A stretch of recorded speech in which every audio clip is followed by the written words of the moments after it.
Hello साथीहरू। आज पनि म सानो भिडियो लिएर आएको छु तपाईँहरूको माझमा। आज मेरो चाहिँ नि छुट्टी हो। हप्ताको 40 घन्टा काम गर्ने र हप्ताको 40 घन्टा काम गर्ने अनि 2 दिन चाहिँ नि हाम्रो छुट्टी हुन्छ। आज छुट्टीको दिन म यसो नयाँ ठाउँमा के कस्तो हुँदो रहेछ भनेर यसो बुझ्न जाँदैछु। केही भिडियोहरू चाहिँ म तपाईँहरूको निम्ति बनाउने छु। मसँग चाहिँ यहाँ भाइहरू, हाम्रो भाइ एकजना भक्त प्रिन्स नै हो अनि उहाँ भाइ चाहिँ नि सङ्घवा सभाको पूर्वबाट आउनु भएको छ। आज मैले चाहिँ तपाईँहरूलाई त्यो अस्ति लास्ट टाइम मैले जुन भिडियो देखाएको थिएँ नि, त्यो तपाईँहरूलाई एउटा जुम गरेर त्यो पहाडको भिडियो देखाएको थिएँ नि, हो त्यो पहाड माथि जाँदैछु अनि ठ्याक्क त्यो पहाडको पल्लोपट्टि चाहिँ नि जर्मन रहेछ। मैले त्यो थाहा पाएँ अनि त्यही भएर जर्मन रहेछ। अनि अब आज देखाउँछु भनेको, तर गाह्रो होला जस्तो छ हो। आज त एकदम त्यो चिसोले छ नि, एकदम हुस्सु नै हुस्सु मात्रै छ। हेर्नु ल, मेरो पछाडि हेर्न सक्नुहुन्छ तपाईँहरू, एकदमै के। अनि तैपनि पनि म जति सकिन्छ त्यति चाहिँ देखाउँछु है त तपाईँहरूलाई। अनि यहाँ अस्ट्रियाको केबल कार पनि चढ्ने छ आज हामी। कस्तो हुने रहेछ त केबल कार चढ्दाखेरि। अब नेपालमा त धेरै चढियो होइन, अब यहाँ पनि एकचोटि चढ्यो हेरौँ। अर्को कुरा, केबल कार एकचोटि चढ्नलाई चाहिँ नि 30 युरो चाहिने रहेछ क्या। तर यहाँ भाइको थ्रुबाट म चाहिँ नि फ्रीमा चढ्न पाइरहेको छु, किनभने त्यहीँको स्टाफ हो भाइ चाहिँ नि। लेट्स गो, हेरौँ है त के पाउँदो रहेछ माथि पहाडमा। अस्ति भिडियोमा मात्र देखायो, आज चाहिँ नि त्यहीँ जानेछौँ र हेर्नेछौँ। अहिले हामी आइपुग्यौँ यहाँ केबल कार चल्ने ठाउँमा। ओ भलिबल कोर्ट पनि रहेछ त यार यहाँ त। तबेला, घोडाको तबेला। अहिले हामी जाँदैछौँ। मैले अस्ति यही पहाडलाई चाहिँ तपाईँहरूलाई जुम गरेर देखाएको थिएँ। आज त्यहीँ चढ्नेछौँ है त। यहाँ त कस्तो यार, यस्तो चिसो छ होइन, यस्तोमा पनि कस्तो त्यो साथीहरू त हेर्नु न, त्यहाँ पुरा स्की खेलिरहेछ कि। यहाँ हामीलाई यतिकै नर्मली हिँड्दा त यार गाह्रो भइरहेछ। यहाँ यार हामीलाई कम्ता तनाव छ त अनि। राइट, फाइनली हामी केबल कारतिर जाँदैछौँ। यस्तो चिसोमा यस्तो हुस्सुमा यहाँ केही देखिरहेको छैन। साथीहरू तै पनि कुद्याएको रहेछ। स्की गर्नेहरू त यार मान्नै पर्छ। हेर न यहाँ यस्तो बच्चाहरूलाई पनि होइन, मैले हरेक भिडियोमा तपाईँहरूलाई देखाइरहेको हुन्छु। यस्तो बच्चाहरूलाई पनि यहाँ पुरा मजाले आफ्नै आमा बाउले नै पुरै ट्रेन गरेर सिकाउने रहेछ कि। क्या मजा आएको कि। सब स्की गर्नेहरू हो। केबल कारभित्र छिर्यौँ, झन्डै रोकेको यार त्यसले। क्या साइको के त्यो नचिन्ने खाले रहेछ नयाँ चाहिँ नि। अनि त्यो पुरानो खाले आएर पप जान्दै यिनीहरूलाई, तिनीहरू चाहिँ माथिको हो भनेर चाहिँ जे होस्। यहाँ हाम्रो भाइले गर्दाखेरि चाहिँ आज हामी केबल कार चढ्न पाइयो। कस्तो फिल भइरहेछ त राजा? एकदम। र हाम्रो भाइ चाहिँ नि हिजो अस्ति मात्र आइपुगेको है, तर के गर्नु, भाइसँग अनुभव धेरै रहेछ यार। यस, फाइनल्ली अहिले हामी केबल कारमा छौँ। यो केबल कारबाट चाहिँ नि खिचेको दृश्यहरू हो। तर एउटा कुरा चाहिँ लास्ट बोर फिल भयो क्या आज मलाई। जुन दिन मेरो छुट्टी थियो यार, त्यही दिन यसो घुम्छु भनेर आएको। पुरा मौसमले च्यालेन्ज दिइरहेको छ कि यहाँ पुरै एकदम हुस्सु नै हुस्सु होइन। त्यो चाहिँ हिउँ बनाउने मेसिन हो, जुन मैले अस्ति भनेको थिएँ नि तपाईँलाई, यहाँ आर्टिफिसियल हिउँ पर्छ भनेर। हो यसले चाहिँ नि बनाउने रहेछ र अनि राति चाहिँ नि आर्टिफिसियल हिउँ पार्ने रहेछ यो मेसिनले। यस, रमाइलो होला घमाइलो होला। यस, यहाँ माथि त पुरा हिउँ परिसकेको रहेछ यार। 2200 मिटरमा पुरा हिउँ परिसकेको रहेछ। ओ त्यो पोलमा पनि क्या, त्यो हावाले मात्रै चिसो हानेर त्यो भयो होला है त्यो सबै। केही देखिरहेको छैन साथीहरू। हामी माथि आइपुग्यो। ओ बाहिर त आमामा बबाले रहेछ यार। ओहो मजा, एकदम मजा आयो, एकदम मजा आयो। यहाँ स्की गर्नेहरू पुरा एकदम ब्याग छ। यस, फाइनल्ली यो साथीहरू भाइहरू काम गर्ने होटेल चाहिँ नि यही हो।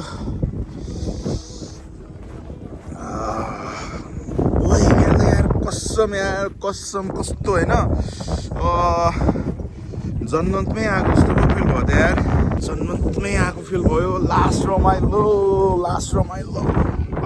मजा आयो। देखिरहेको छैन यार, यहाँ त के हो खोइ ओ हावा डह्रो आयो त यार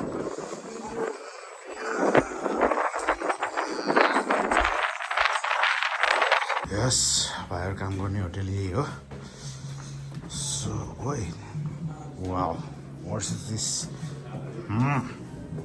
ओइ के हो यार यो यो त रियल पो देखिन्छ त यार ओइ हट पुरा स्ट्याचु बनाएर राखेको छ यार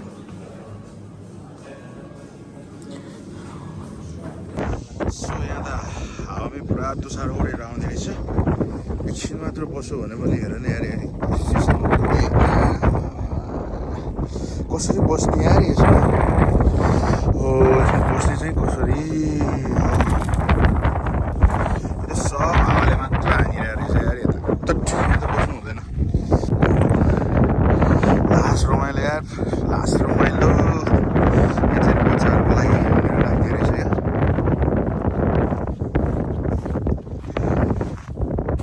लास्ट सिक्ने ओइ आमामा छुट्टै पुरै गयो त यार नजाउँ होला यार त्यहाँसम्म पुरा जुत्ता नै दुबिने रहेछ चाहिँ बच्चाहरूको लागि खेल्नको लागि राखिरहेको रहेछ यो ठाउँ यहाँबाट भ्यू हेर्न पाएछ भने बबाले रमाइलो हुन्थ्यो तर के गर्ने नसिबमै रहन्छ भ्यू हेर्ने अरू कुनै दिन है त अर्को नेक्स्ट टाइम चाहिँ नि म पक्कै यहाँबाट चाहिँ नि आएर तपाईँहरूलाई यहाँको भ्यू पनि देखाउने छु सो रमाइलो त रमाइलो छ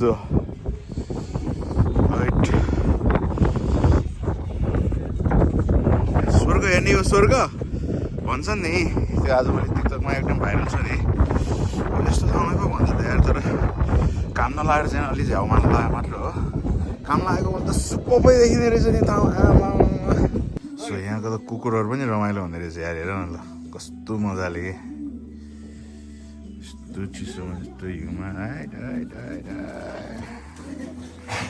हो रमाइलो पनि त्यस्तै चिसो पनि त्यस्तै सो यहाँ पछाडि हेर्न सक्नुहुन्छ सब स्की गर्नेहरू मात्र हो यिनीहरूलाई त के हो यार जाडो पनि छैन कि चिसो पनि छैन यस्तो चिसो भइरहेछ साथीहरू पुरा स्की खेल्नमा बिजी सो ठिकै छ सो अहिले हामी जाँदैछौँ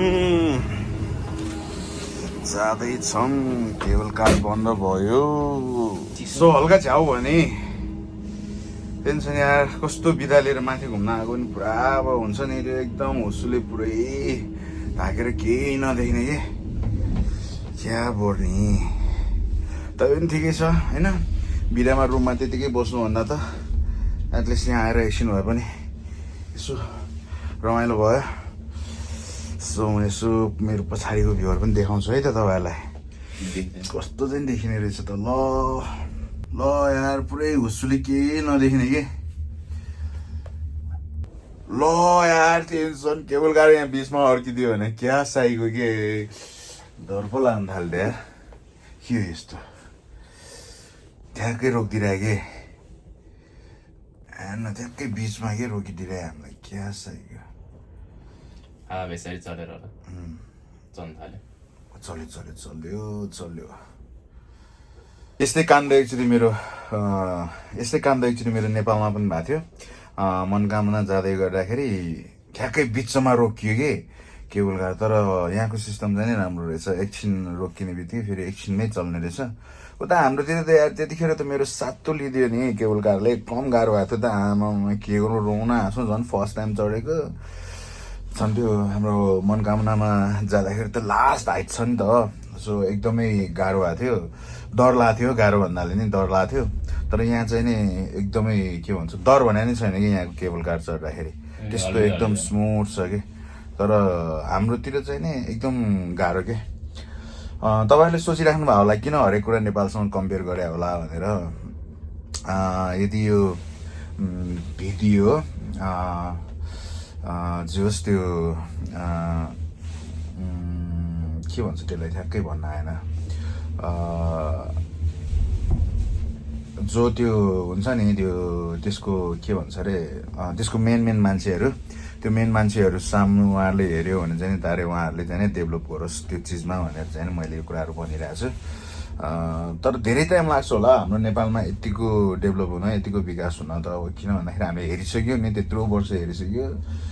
को आउँछ दुनियाँ भाषण गर्छ, के भन्छ, लास्टमा आएर सबैको कुरै मात्रै हो, काम भने केही गर्दैन। के हो है। ठिकै छ, सिक्दैछु म युरोपमा आएर यहाँको सिस्टमहरू सिक्दैछु। यहाँ युरोपमा त मान्छेले आफ्नो टाइमलाई यति महत्त्व दिने रहेछ कि टाइम इज मनी भनेर हिँड्दो रहेछ यार। तर हाम्रो नेपालमा यार खै हामीलाई टाइमको मतलबै हुँदैन। त्यही भएर जस ठिकै छ, राम्रै लाग्यो मलाई यहाँको सिस्टमहरू होइन, यहाँको उहरू। त्यही भएर जस टाइमलाई चिन्ने मौका पनि पाइरहेको छु, बुझिरहेको छु। सो अब टाइमलाई कसरी युटिलाइज गर्नुपर्छ भन्ने कुराहरू पनि सिक्दैछु। सो हेर्दै जाउँ ल। अब हामी त्यहाँ माथिबाट तल चढिसकेँ। हेरौँ अब कहाँ पुगिन्छ। म आज दिनभरिको सकेसम्म दिनभरिको सकेन भने म जति सक्छ त्यतिको चाहिँ म उ गर्छु है त। तल आइपुग्यो हामी एकछिनमै। कस्तो फिल भयो भन्दाखेरि माथि एकदम चिसो खाएर तल आउँदाखेरि त कस्तो न्यानो पो फिल हुँदो रहेछ। तर यहाँ पनि तल हामी 1500 मिटरमा छौँ, माथि 2200 मिटरमा छौँ। त्यही भएर रहेछ। ठिकै छ, केही छैन। 700 मिटरको केबल कार 1 वर्षमा बनाएको भन्छ यिनीहरूले। हेर हाम्रोमा यार वर्षौँ लगाइदिन्छ त्यति बनाउनलाई। यहाँ हामी के हो हाम्रो नेपालमा। ठिकै छ, अब कुनै दिन अब मन्त्री बन्ने मौका पाइयो भने म चाहिँ गर्छु डेभलप नेपालमा। सो त्यस्तो मौका त नपाइएला। तर के थियो भन्नै सकिन्न नि यार। भोलि आएर म पनि राजनीतिक फिल्डमा गयो भने त म नि होइन टक्क मन्त्री भयो भने त म फेरि दामी गरिदिन्छु नि। सो अहिले चाहिँ हामी माथिबाट यहाँ रुममा आइपुगिसकेका छौँ साथीकोमा। यस फाइनली यहाँ हाम्रो खाना पाक्दैछ। आज हाम्रो खानाको के भन्छ तरकारी के अरे बाबु? यो सुँगुरको मासु हो। यहाँ मोमोको मासु पाक्दैछ, यहाँ खाना पाक्दैछ। सुँगुरको मासुमा पल्किने लिम्बुनीतिरै ढल्किने। हुन्न त लिम्बुनीतिर त ढल्किया त छैन होइन। त्यही हो नि, यहाँ सुँगुरको मासु चाहिँ पाक्दैछ, खाना पाक्दैछ। अनि यो खाना खाइसकेपछि अनि आज हामी तल सिटीतिर घुम्न जाने कुरा भइरहेछ। सो हेरौँ के हुन्छ, घुम्न जानु पाउँछ पाउँदैन। हुन त नयाँ ठाउँ हो, के कस्तो हुन्छ थाहा पनि छैन। गाडी पाउँछ भन्दै थियो, अब हेरौँ गाडी चढ्न सकिन्छ कि सकिँदैन। सक्यो भने जान्छौँ। अहिले एकदम खाना खाने हो। अनि त्यसपछि चाहिँ टक्क लगाएर आज चाहिँ नि हाम्रो ब्रेक टाइममा भरे बेलुका चाहिँ नि हामी यसो सबै हाम्रो नेपाली दाजुभाइ यताउता मिलेर चाहिँ नि हामी खाना खाने कार्यक्रम गर्छु भन्ने कुरा भएको छ। हेरौँ के हुन्छ अब भरे बेलुका है त। अहिलेलाई चाहिँ नि सो फाइनली हामी माथिबाट तल यहाँ सुपर मार्केटसम्म आइसक्यो, बजारसम्म। तर एउटा खुसीको कुरा चाहिँ के भन्दाखेरि यहाँको गाडी चढ्दाखेरि चाहिँ पैसै नपर्ने रहेछ यार। अघिसम्म चाहिँ हामी कति जानलाई 4 युरो आउनलाई 4 युरो लगभग 8 युरो जति जान्छ भन्ने उमा थियौँ। तर जे होस् ऊ चाहिँ नपर्ने रहेछ। गाडी भाडा चाहिँ नपर्ने रहेछ। So I am so happy. खुसी लाग्यो। जे होस् फ्यासिलिटी चाहिँ नि दिएकै रहेछ यहाँको सरकारले। सो अहिले हामी यहाँ मार्केटमा आइपुग्यौँ। देखाउँछु है त यहाँको मार्केट कस्तो रहेछ भनेर तपाईँहरूलाई। उयो अगाडि गएको दुईजना, यिनीहरू दुईजनाले चाहिँ हामीलाई हेल्प गर्यो। सो हामी चाहिँ नि यहाँबाट ठ्याक्क 4:29 चाहिँ जसरी निस्किसक्नु पर्ने रहेछ। सो त्यस कारण चाहिँ नि हामी एकदम छिटो गर्ने प्रयास गर्छौँ। हामीलाई चाहिने सामानहरू लिने ट्राई गर्छौँ है त। हामी चाहिँ नि अलिक तल आयौँ, गाउँबाट अलिक तल सहरतिर आयौँ केही सामान लिनको लागि। यहाँको सुपर मार्केट त डेन्जर रहेछ यार। कस्तो मरेको लास्ट डेन्जर रहेछ। यति ठुलो छ कि बवाल रहेछ। एउटा चिकन हेर्नलाई हामीलाई यस्तो धौधौ भइरहेछ। कहाँ खोज्ने के खोज्ने, जर्मन ल्याङ्ग्वेज केही आएको होइन। तनाव छ खोइ। यहाँ रहेछ रहेछ मासुहरू पनि सब यस्तो रहेछ यार यहाँ ऊ हेर हेर त्यो हेर 6 युरो त हो। पुग्छ होला त एउटाले एउटाले पुग्छ होला पुग्दैन होला एउटाले 6 युरोको एक लग्यो पक्रिहाल एउटा एउटा यो लिने कि दुईटा यो लिने यो सानो यो 4 युरो कतिको लिने कि 1.14 केजी यो कति छ यो यस्तो किन खाने हामी यस्तो खाने नि हो कि यो कति हो 9 युरो हो यो दुईटा लिएर राख्ने के गर्ने दुइटै लिउँ न पुग्छ एउटाले पुग्दैन होला दुइटा लिउँ दुईटा भनेको के भयो दामी रहेछ ल यहाँको सुपर मार्केटहरू दामी रहेछ वाउ फाइनली हामीलाई चाहिने सामान लिइसकेँ केही चिकन लिएँ र केही रेडबुल लिएँ सो अब हामी फेरि होटेलतिरै जानेछौँ सो द्याट अहिले हामी जानुपर्ने चाहिँ ऊ त्यहाँनिर हो है त म देखाउँ हो ऊ यो जुन टावर देखिरहेको छ नि हो यो टावर भएको ठाउँमा जानुपर्ने हो यो टावरको ठ्याक्कै पछाडि खोजमा सो अहिले हामी यहाँ बस कुर्दैछौँ बस चढ्ने हो जाने हो